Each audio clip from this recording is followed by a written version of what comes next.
कमर सीमा और दोस्तों जिस तरह के आप देख रहे हैं मेरे साथ मौजूद हैं साजिद तारड़ साहब। तारड़ साहब सबसे पहले तो आपके वक्त का बहुत शुक्रिया। My pleasure. Thank you, Chima sir. Tarar साहब इंडिया के अंदर जर्मनी की जो फॉरेन मिनिस्टर हैं वो आई थी और डॉक्टर जयशंकर ने जो है वो कह दिया कि पाकिस्तान जो है वो स्टिल एक हमारे लिए चैलेंज है। क्रॉस बॉर्डर टेररिज्म वहाँ से हमें फेस करनी पड़ रही है। और पाकिस्तान ये है कि उसने तो दहशतगर्दी की जंग में इतनी कुर्बानियां दी हैं लेकिन ये हमसे और पंजाबी कहते ने बूंदा साढ़े ना चमड़े हमारी जान इससे छूट नहीं रही। उधर पाकिस्तान जो है वो रशिया से तेल लेने के चक्कर में गया है। हमारे जो मिनिस्टर फॉर जो ऑयल एंड पेट्रोलियम है वो गए हैं और कह रहे हैं कि हमें बड़ा अच्छा जो है वो ऑयल मिल रहा है और सुना है कि गैस की भी एड आ रही है, एलपीजी की भी एड आ रही है ईरान से। और उधर आपको पता है कि आज एक बड़ी डेवलपमेंट हुई कि सुप्रीम कोर्ट ऑफ पाकिस्तान ने कोई 1.5-2 महीने बाद आज अरशद शरीफ के ऊपर सो मोटो नोटिस ले लिया। Yeah. तो आप कैसे देख रहे हैं, एक तरफ इंडिया का प्रेशर है, रशिया जो है वो इंडिया के प्रेशर के बाद हमें देगा गैस, तेल देगा या नहीं देगा। इंटरनली जो है वो हाउस डिवाइडेड है। So how do you see these developments regionally and locally sir? Cheema साहब, सबसे पहले तो मैं दहशतगर्दी के बारे इस चीज को एड्रेस करना चाहूंगा। मैं Pakistan ultimately is my home country. मैं जाता रहा हूं उस पीरियड में भी जब पेशावर और उस एरिया सवात एरिया के अंदर बहुत ज्यादा मैटर्स हो रहे, चीजें हो रही थी, ब्लास्ट हो रही थी, चीजें हो रही थी। दर हकीकत ज्यादा पाकिस्तानी 70-80% पाकिस्तान जो है वो बिल्कुल they don't have anything in their mindset. वो चाहते भी नहीं है दहशतगर्दी, वो बिल्कुल सिर्फ अफगानिस्तान बॉर्डर के आसपास, क्योंकि उन लोगों का अब जो ये जंगे हैं उनका पेशा बन चुका है। वो इसके बगैर बोर होना शुरू हो जाते हैं, उनकी इकोनॉमी खराब हो जाती है इसके बगैर। चाहे वो रशिया, अब देखें अब यहां तक है उस कौम की हालत कि वो टैंकों को स्क्रैप के तौर के बेचकर वो खुश हैं। और मैंने कई इंटरव्यूज पढ़े हैं कि वो इन चीजों के बगैर बोर होना शुरू हो जाते हैं, क्योंकि वो उनका उनका रूटीन ये है और आज की रूटीन नहीं है कि सर्दियों में वो छुप के बैठ जाते हैं, गर्मियों में उनका ये दिस इज जिस तरह आप हंटिंग पे जाते हैं, they start the war, they start the issues. Pakistan दूसरा पाकिस्तान जो कि जो not bordering with Afghanistan, they are peace loving people. लेकिन उसका इशू क्या बन चुका है, क्योंकि अब वो हमारे अंदर आके सेटल होते जा रहे हैं, अफगानी और पख्तून जो है काफी। अब वो हुआ ये है कि अंडर गिवन सर्कमस्टांसेस मोदी साहब क्या करें, दुनिया क्या करे कि जब आपका ऑक्सफोर्ड ग्रेजुएट जो है एक्स प्राइम मिनिस्टर, जो कि आगे फिर लाइन में है प्राइम मिनिस्टर बनने के लिए, अगर वो खुद कहे कि मैं फटना चाहता हूं, अगर आजम स्वाति की तरह मेरे साथ किया जाए तो मैं फट जाऊं, तो मोदी साहब क्या करेंगे उसका आप ये बताएं उनके पास what kind of choices he has. और उसके बाद एक कौम ऐसी जो कि जिनके डीएनए में शामिल नहीं है लड़ाइयां और इस तरह की चीजें, उनको एक गलत ट्रक की बत्ती के पीछे लगा दिया है कि ये सियासत नहीं जिहाद है, तो वो क्या करे आपका पड़ोसी मुल्क? आप उनको you give them points to discuss. आज आपने आईएसपीआर का जो नॉमिनेशन है, बल्कि मैं बिल्कुल उसके मैं ये यहाँ पे इस बात करने से पहले ये कहूंगा कि बिल्कुल किसी के उसकी पेरेंट्स की या भाइयों की चीजों को उसके साथ रिलेट नहीं करना चाहिए अनटिल कि the position is very sensitive. अब हमारे जो नए आईएसपीआर के जो मेजर जनरल साहब हैं, शरीफ चौधरी साहब, इस वक्त आपका सारा मीडिया उनके बैकग्राउंड को डिस्कस कर रहा है और आपका पड़ोसी मुल्क भी उसको देख रहा है। मेरी उस पर कुछ ज्यादा रिसर्च इतनी नहीं है, लेकिन मेरे सुनने में यह आया कि उनके वाले साहब का नाम यूनाइटेड नेशंस के सेंसिटिव पेजेस में मौजूद है। तो इतनी बड़ी अपॉइंटमेंट करनी थी तो दुनिया को क्या सिग्नल जाना है? So you have to be very careful with such a sensitive positioning. तो उसमें आके मोदी साहब जो है आपने उनको एक्सक्यूज दिया है, जो मैंने 3-4 पॉइंट आपको बताए हैं कि जब आपका द मोस्ट हैंडसम जेंटलमैन जो कहता है कि मेरे जैसा खूबसूरत है ही नहीं है, जो खवातीन रोजाना उनके बारे में जो मैसेजेस कर रही हैं, शर्म ही नहीं आती। आप इनके नाने और दादे की एज का बंदा है वो, और उनके बारे में ऐसे ऊट पटांग अपने ख्यालात का इजहार करती हैं ये जो बच्चियां नाचती हैं इनके जलसों में। मैं दुख के साथ कहूंगा कि वो खुद कहते उनका माइंडसेट ये है और दुनिया देख रही है, और उसको कोई कंडेम नहीं किया उन्होंने। ये वही प्राइम मिनिस्टर है जिन्होंने असेंबली के अंदर खड़े होकर बड़े हाजी साहब उसामा बिन लादेन को शहीद कहा था, और उस वक्त इस्लाम जो पाकिस्तान था वो फॉरेन पॉलिसी में 10 पॉइंट नीचे गिर गया था। तो ये वही इंसान है, इसने अगले दिन कह दिया कि जी मेरा बस चले तो मैं खुश हो जाऊं। बिल्कुल, तो ये ज्यादती कौम के साथ ज्यादती है। ये एक्सक्यूजेज आप देते हैं दुनिया को, फिर दुनिया क्या करे। वो उन्होंने अल्टीमेटली ये बात उन्होंने उठानी, हर जगह पे उठानी। अब दूसरी बात हम करते हैं कि रशिया से तेल लेने की बात। जो हमारे मलक मुसद्दक साहब हैं, मैंने उनका इंटरव्यू सुना है, वो बिल्कुल वो सैर पर निकले मैं दुनिया की। उन्होंने फरमाया है कि मैं निकला था, अजरबैजान भी गया हूं, जहां जहां से मुझे, मैं हर पेट्रोल पंप पे गया हूं दुनिया के। उन्होंने कहा जी मैं फ्री टिकटें मिल गई थी मुझे। मैंने सोचा बच्चों को लेकर, कोविड में हम परेशान थे, बैठे रहे 2 साल घर में, तो मैंने टीवी पे आके नून लीग को बड़ा डिफेंड किया है। तो मैंने अब इस तरह किया, टिकटें फ्री मिल रही थी तो मैं फर्स्ट क्लास की टिकटें लेकर 20-25 लोगों को लेकर पूरी दुनिया, जहां हर पेट्रोल पंप पे रुका हूं भी पेट्रोल दे दिया। मलक मुसद्दक साहब, दुनिया कैश में पेट्रोल देती है, आपको देती है क्रूड ऑयल। आपकी आदत बन चुकी है डेफर्ड पेमेंट्स पे लेना पेट्रोलियम प्रोडक्ट। आपके आपके पास खाने को रोटी नहीं है, पेट्रोल कहां से लेंगे आप? लेकिन चले, आपने वापस आके उन्होंने फरमा दिया है जी कि उन्होंने हमें रशिया तेल देगा, वो जनवरी से शुरू होगा, नहीं देगा, जब उनको कोई एक्स्ट्रा निकल आएगा तो दे देंगे, कोई कैंसिल करेगा तो दे देंगे। और उनसे ये क्वेश्चन किया गया, मैं समझता हूं कि वो कामरान शाहिद के प्रोग्राम में थे, वो उन्होंने बड़ा खूबसूरत क्वेश्चन किया। उन्होंने जी आप दुनिया की सैर पर निकले में, आपको आपकी हुकूमत पता नहीं महीना रहे, 2 महीने रहे, तो फिर ये क्या क्या आप कर रहे हैं, ये ड्रामाबाजी।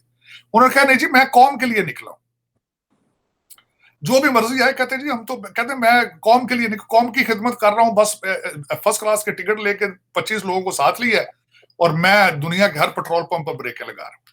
तो दर हकीकत इस वक्त Pakistan has become laughing stock. और दूसरा मैं ये कहूंगा, आपके इस्लामाबाद के अंदर जो है इस वक्त मजाक बन चुका है। आपने सेंटोरस को बंद कर दिया है सिर्फ इस वजह से कि तनवीर इलियास ने मंगला के अंदर छोटे हाजी साहब के स्पीच के दौरान खड़े होकर क्वेश्चन किया। आज हमारे तारड़ साहब जो हैं, उन्होंने उस पर प्रेस कॉन्फ्रेंस फरमाई है। उन्होंने कहा है जी कि ये इनकी हाउसिंग सोसाइटी के लिए एनओसी नहीं मिल रहा था और ये हुकूमत को प्रेशराइज करना चाहते थे। मैं मान ली बात, लेकिन जिस दिन वो मंगला खड़े हुए हैं तनवीर इलियास साहब, आप कहते हैं जी 4 वायलेशंस हैं सीडीए के रूल्स की, रेगुलेशंस की। क्या ही अच्छा होता कि जब आप हुकूमत में आए थे तो वो चारों वायलेशंस पे उसी दिन ईस्टर्न टोरस को बंद कर दिया जाता। इसकी टाइमिंग बहुत गलत है तारड़ साहब। जिस दिन वो मंगला जलसे में खड़ा हुआ है बंदा, तो उसी दिन शाम को आपने उसका माल बंद कर दिया है। हर अंधे बंदे को यह लग रहा है कि दिस इज पॉलिटिकल विक्टिमाइजेशन। आप इन चीजों से जब तक आगे नहीं जाएंगे आप तरक्की नहीं कर पाएंगे, आप तरक्की नहीं कर पाएंगे। और उसमें अगली बात, जो ईरान से तेल क्यों नहीं लेते? ईरान से तेल सबसे बड़ी वजह यह है नहीं लेते इस वजह से कि अमेरिका से डरते हैं। अमेरिका का ईरान के खिलाफ सख्त स्टैंड मौजूद है। वो उनका रशिया के लिहाज से सॉफ्ट है, ईरान की वजह से हार्ड है। और उससे 2 चीजें, एक तो अमेरिका नाराज होगा, दूसरा सऊदी अरब नाराज हो जाएगा। और सऊदी अरब को नाराज ये इसलिए नहीं कर सकते कि डेफर्ड पेमेंट पे तेल लेते हैं, और यहां से हर बच्चा जो अमेरिका, कनाडा, ऑस्ट्रेलिया नहीं जा सकता, वो मजदूरी के लिए सऊदी अरेबिया जाता है, तो आप वो भी नाराज नहीं कर सकते। तो इनकी क्या जुर्रत है कि मेरा मकसद है इस तरह का काम करें जिसमें कौम की भलाई हो। ये वैसा काम, मैं चीमा साहब मैं यहां पे याद कराना चाहता हूं, ईरान ने बहुत बड़ी आफत 2012 में की थी। यस, कि हम आपको डेफर्ड पेमेंट पे 8 से 10,000 बैरल्स पर डे दे सकते हैं। लेकिन ये क्या करें, सबके बच्चे अमेरिका में बैठे हैं, क्या करें? बीवियां बैठी हैं कनाडा और अमेरिका में, उनका क्या करेंगे? मैं बल्कि आज चीमा साहब, हमारे एस्टेब्लिशमेंट के हमारे शाह साहब ने, सैयद साहब ने कोई नए मैसेज भेज रहे हैं कि हम न्यूट्रल हैं। मैं आज एक रिक्वेस्ट करना चाहूंगा इनके, वो कहते दाढ़ी हाथ ला के रिक्वेस्ट करना चाहूंगा, खुदा के लिए आप एक कानून बनाएं कि आपके जर्नैलों की बीवियां बच्चे भी डुअल सिटीजन ना हो। ये प्लीज इसके ऊपर आप तवज्जो दें, क्योंकि आपके अंदर भी इदारे के एक फैशन बन चुका है कि आपकी बीवियां फॉरेन सिटीजन, डुअल सिटीजन, और बच्चे या लंदन पढ़ रहे हैं, अमेरिका पढ़ रहे हैं, मुझे पता है आपके पे ग्रेड क्या है, वहां से ट्यूशन फीसें अमेरिकन स्कूलों के अंदर एज ए इंटरनेशनल स्टूडेंट नहीं दी जाती है सैयद साहब। ये मेरी मिन्नत है आज आपके लिए कि ये जजों के बीवियों बच्चों पे और इन पे सब पे खुदारा ये बचाएं अपने मुल्क को, ये खत्म कर देगा आपको। और अगर मेरी बात से आपको किसी को इतराज हो, कंट्राडिक्शन हो, प्लीज यहाँ की ट्यूशन फीसों को गूगल कर ले कि यहाँ बच्चे पढ़ाने के लिए ट्यूशन फीस। मैं 18 ग्रेड के अफसरों के बच्चों को यहाँ पढ़ते देखता हूँ। 18 ग्रेड की तनख्वाह क्या है, एक आर्मी जनरल की तनख्वाह क्या है, और ट्यूशन फीसें जरा बच्चों की निकालें, आपकी चीखें निकल जाएंगी देख। सो सैयद साहब ये कहीं ना कहीं से नए ये बॉटम से शुरू करें, अपने घर से शुरू करें, आप अपने जर्नैलों की इनकी पाबंदियां लगाएं। हमारे बाजवा साहब के भी 2 बच्चे लंदन ग्रेजुएट है और दुबई में। उन्होंने आज जर्नलिस्टों को कहा है कि मेरी इतने करोड़ की है और सारे प्लाट डीएचए हैं, स्वाए एक फ्लैट के सुख चैन में है मेरा F10 में, तो मैं उसकी भी तफसील अगर जरूरत हुई तो दूंगा। तो बाजवा साहब ये भी दस दो बच्चे कितना अरसा तो लंदन बैठे हैं, प्लीज अगर मेहरबानी फरमाओ। बिल्कुल सही कह रहे हैं तार और साहब। उनको पढ़ाया कैसे आपने अपनी तनख्वाह से? जी, ये आपके पॉइंट तो बड़ा वैलिड है कि 18, 19, 20, 22वें ग्रेड का भी अफसर जो है वो अपना बच्चे को लंदन और अमेरिका टोरंटो में कैसे पढ़ा सकता है। चौधरी साहब मेरी एक बात, मैंने एक बहुत खानदानी आदमी शरीफ आदमी था, 21वें 22वें ग्रेड का अफसर था। मैंने एक दफा उसको अर्ज की, मैं क्या चौधरी साहब तुसी आना किस वे अमेरिका? कहता जी मेरे पास पिछले 10 साल से अमेरिका का वीजा है, जब भी टिकट लेना सोचता हूं तो बीवी कहती है सोफे चेंज कर ले, घर में बेड चेंज कर ले। मैं अमेरिका का टिकट ही नहीं अफोर्ड कर पाया पिछले 10 साल में। ये 22वें ग्रेड के अफसर ने मुझे इस्लामाबाद में कहा, कोई खानदानी आदमी सी। हाँ लुੱਟ ਪਾਣ ਇਸ ਵੇਲੇ ਫਿਰ ਜਿਨ੍ਹਾਂ ਦੇ ਉਹ ਤੇ ਫਿਰ ਤੁਹਾਡੇ ਪਤਾ ਜੇ ਤੁਸੀਂ ਲੁੱਟ ਦੀ ਗੱਲ ਕਰਦੇ ਹੋ ਤੇ ਪਟਵਾਰੀ ਨਹੀਂ ਮਾਣ ਇਕੱਲਾ, ਤੁਸੀਂ ਤੇ ਸੀਐਸਐਸ ਅਫਸਰਾਂ ਦੀਆਂ ਗੱਲਾਂ ਕਰਦੇ ਹੋ। ਸਰਕਾਰ ਇੱਕ ਪਟਵਾਰੀ ਉੱਥੇ ਮੈਂ ਵੇਖੇ ਨੇ, पूरा पिंड मुल ਲੈ ਛੜੇ ਚਕਵਾਲ ਚ ਪਟਵਾਰੀਆਂ ਕਈਆਂ ਨੇ। बिल्कुल सही कह रहे हैं कि ये जो पटवारी नीमान 5-6 ग्रेड का अफसर होता है, अफसर क्या होता है, मुलाजिम होता है।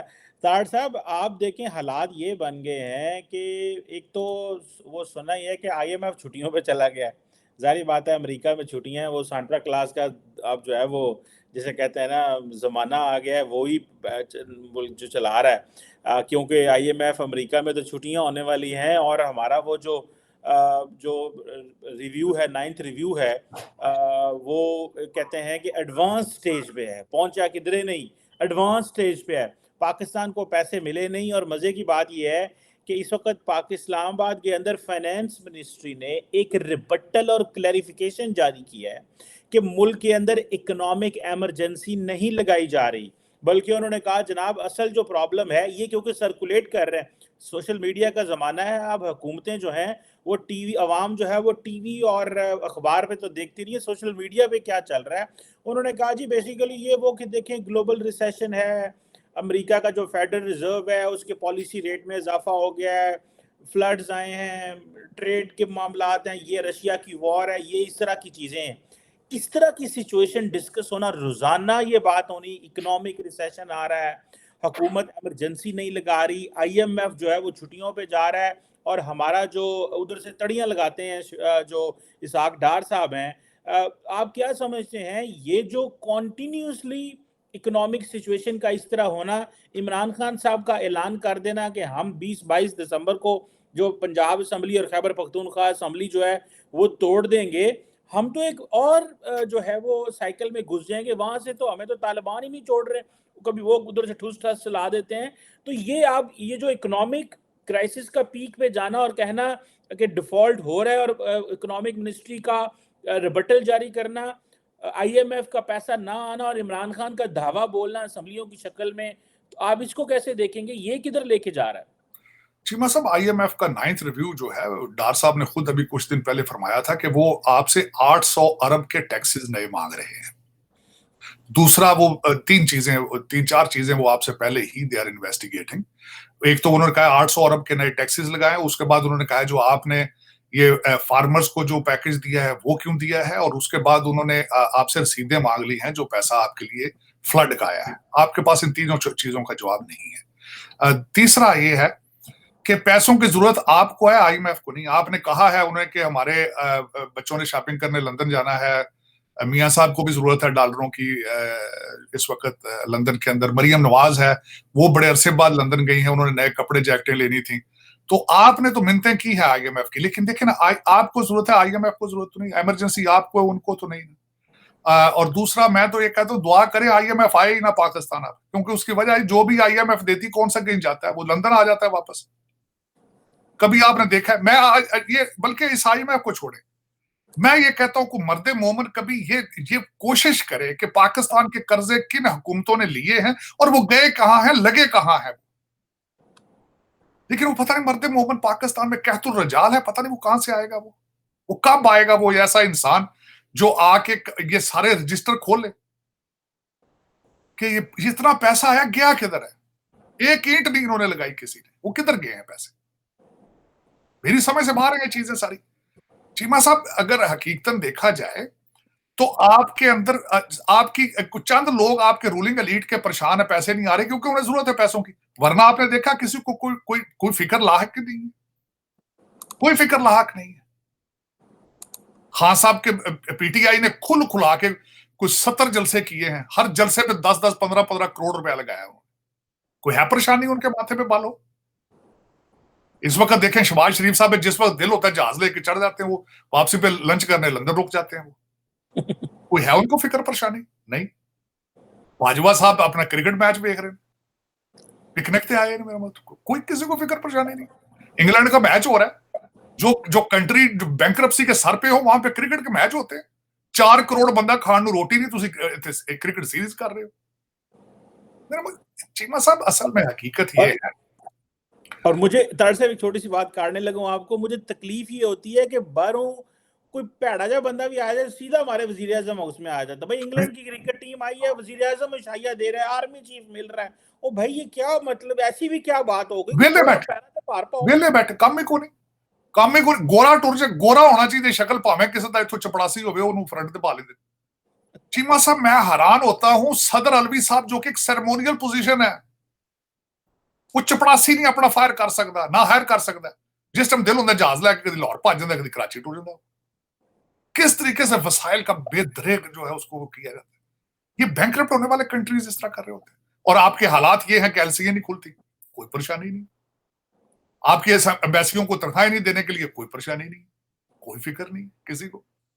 लेकिन मुझे समझ नहीं आती कौन ये सारा कुछ।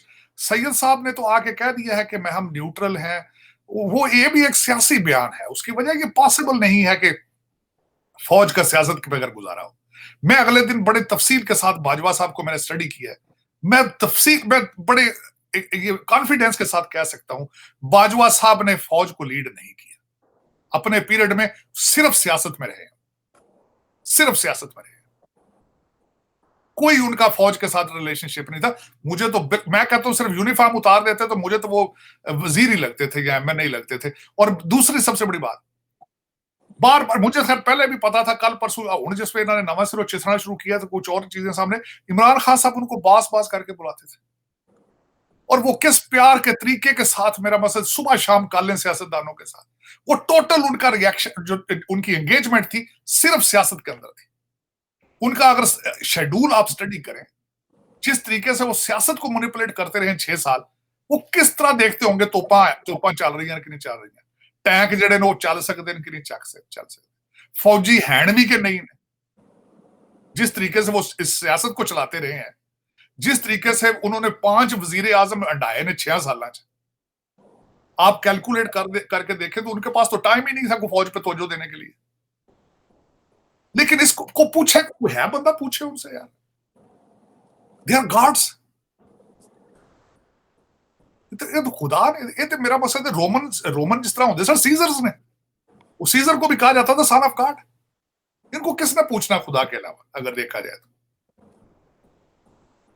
लेकिन ये मैं बताना चाहूंगा कि बाजवा साहब, गॉड स्टिल एग्जिस्ट। लोगों की बददुआएं जो होती हैं वो सुनी जाती, देखी जाती हैं। 4 करोड़ बंदा जो उस वक्त छत के बगैर बैठा भूखा, सुबह शाम बददुआएं देता है पाकिस्तान को और पाकिस्तान चलाने वालों को और पाकिस्तान को तबाह करने वालों को। बच पाएंगे आप उनसे? तो ये मैं चीमा साहब इसमें जिस तरह चीजें खुल रही हैं, सारा जिस तरीके से मैं देखता हूं कि किस तरीके से परवेज लाई साहब को एक मेरा मकसद है कि पंजाब दिया गया, किस तरीके से दरियाओं के रुख मोड़ दिए इमरान खान के लिए। तो कभी बॉर्डर के ऊपर दरियाओं के रुख मोड़े जाते तो मजा तो तब था। जिस चीज की आप तनख्वाह लेते हैं वो काम नहीं करना। चुधराहट का शौक सी तो मैं कहना बाजवा साहब रिजाइन करके एमएलए इलेक्शन लड़ लेंगे। शौक की गल है ना, की फर्क पैंदा शौक का। वो राणा सनाउल्लाह ने सर ये कहा है कि जो आर्मी चीफ, साबिक आर्मी चीफ बाजवा साहब के बारे में मोनस लई और परवेज लई की स्टेटमेंट है कि उन्होंने कहा था कि वो पीटीआई ज्वाइन करें। इस पे क्लैरिफिकेशन देनी चाहिए फौज को। डेफिनेट आप वो बात कर रहे हैं। अब इस वक्त पीटीआई वाले कह रहे हैं कि हो सकता है इमरान खान की अगर प्रेसिडेंटशिप या इसके बाद हुआ तो Faiz Hamid will be the next PTI head. लेकिन वक्त बादशाह ने अंडे देने बच्चे देने कौन पूछने वाला सरकार।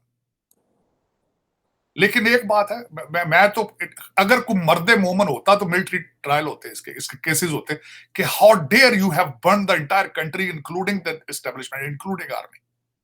लेकिन वो मर्दे मोमन, फिर वो तो मोमन होना चाहिए ना उसके लिए तो you have to have the will and power and thinking process आपका कंप्लीटली डिफरेंट हो, नेशनलिज्म हो। मैंने आपको अर्ज किया था मेरे हर फौजी भाई के कंधे के ऊपर फौज इत्तेहाद ईमान तंजीम है, हर कली का। और मेरा एक क्वेश्चन मार्क है, डू दे जस्टिफाई ईमान इत्तेहाद तंजीम। बहुत डीप लफ्ज है तीनों के तीनों। लेकिन चीमा साहब दुख की बात है कि देखें पता नहीं वो मोमेंट कब आएगा जब हमारे मादरे मिल्लत की कोई सुनवाई होगी। मैं इस चीज को बड़े बावसूख जराए से कहता हूं कि आपने पाकिस्तान बनाया ही नहीं।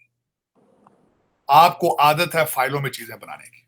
आपने फाइलों में पाकिस्तान बनाया है, लोगों को धोखा दिया आपने, land of प्योर्स।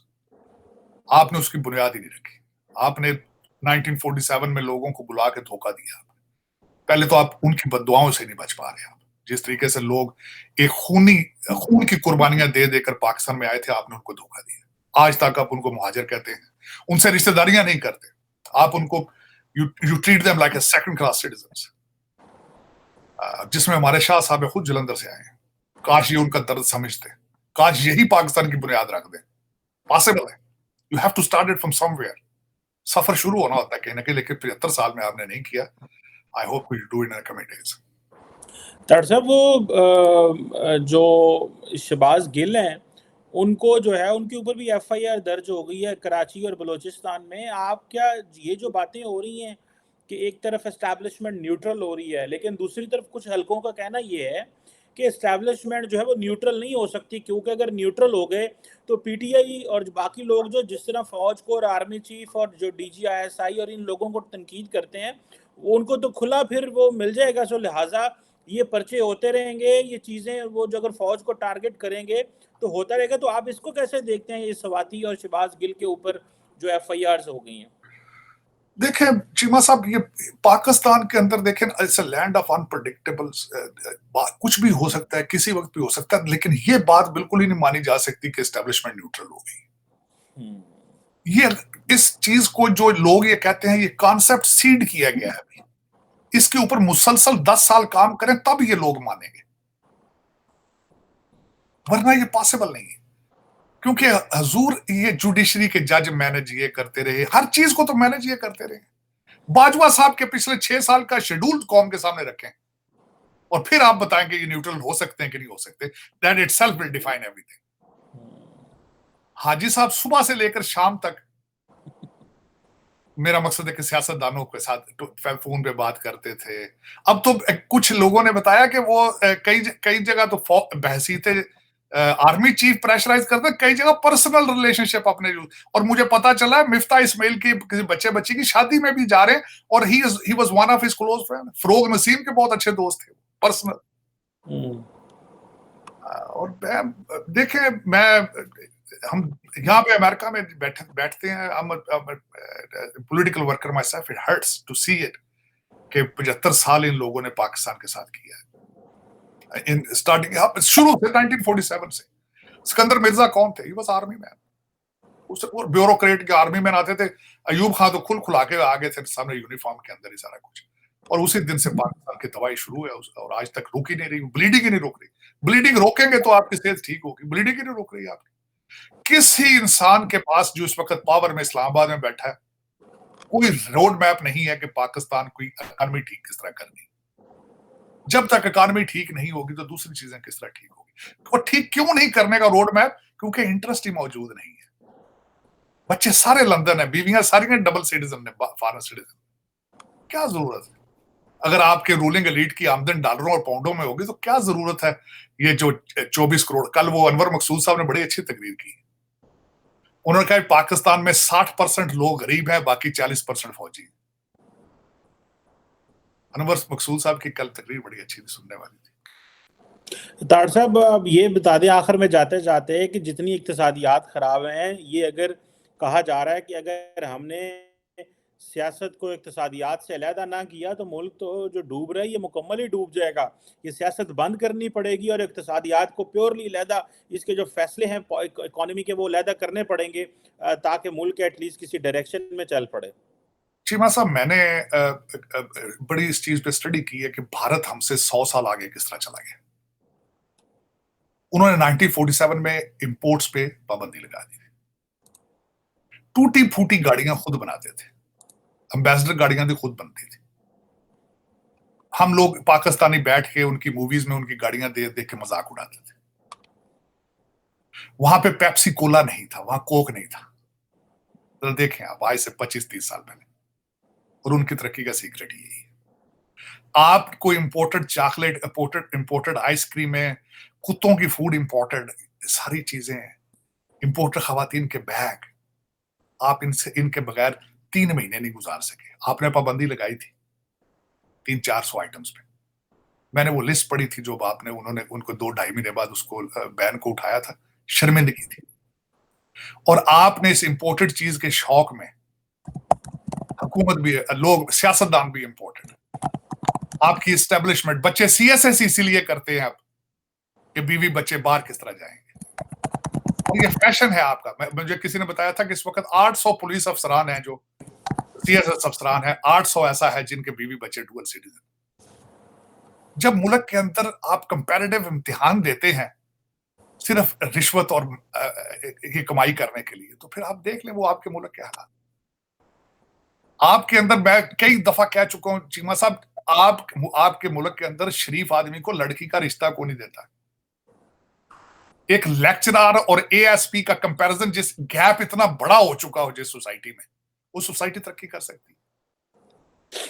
Possible mind set ही नहीं है। आपने शराफत और किरदार साजी को बड़े अरसे से प्रमोट करना बंद कर दिया है, जो कि आपकी फंडामेंट। बल्कि चीमा साहब, आपने आज बड़ी अच्छी बात की। आपकी मुआशियत जो है इखलाकियात के साथ जुड़ी हुई है। जब तक आप अखलाकियात को प्रमोट नहीं करेंगे, ठीक नहीं करेंगे, आपकी ना सियासत ठीक होगी ना इकॉनमी ठीक होगी। क्योंकि आप अखलाकियात में बैंकरप्ट हो चुके हैं। अखलाकियात, क्योंकि आप रिश्वत को, हर गलत काम को आपने प्राइड बना रखा है। सियासत में भी आते हैं तो फ्रॉड के लिए, सीएसएस करते हैं फ्रॉड के लिए। तो जब ये चीजें हैं तो मुआशियत और सियासत किधर से चलेगी?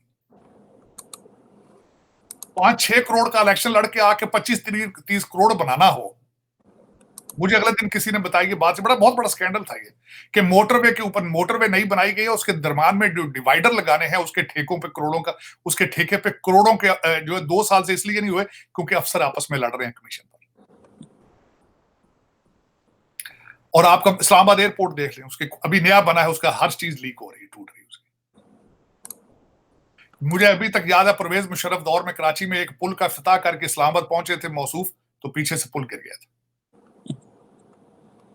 चीमा साहब, अखलाकियात को आपका you don't have no choice except promoting शराफत इन द सोसाइटी। जब शराफत प्रमोट करेंगे, सियासत भी ठीक हो जाएगी, इकॉनमी भी ठीक हो जाएगी। लेकिन अब इस पे कौन तवज्जो दे? ये काम होता है लीडरशिप का। लेकिन लीडरशिप ही जब फराग होगी, गेम वो सारी। अलकादर यूनिवर्सिटी का मैं अभी बताता हूं, उसको 100 से ज्यादा उसमें स्टूडेंट अभी तक भर्ती नहीं हो सके। और मैं दूसरी बात एक और यहां पे बताना चाहूंगा, अलकादर यूनिवर्सिटी मजहबी यूनिवर्सिटी है।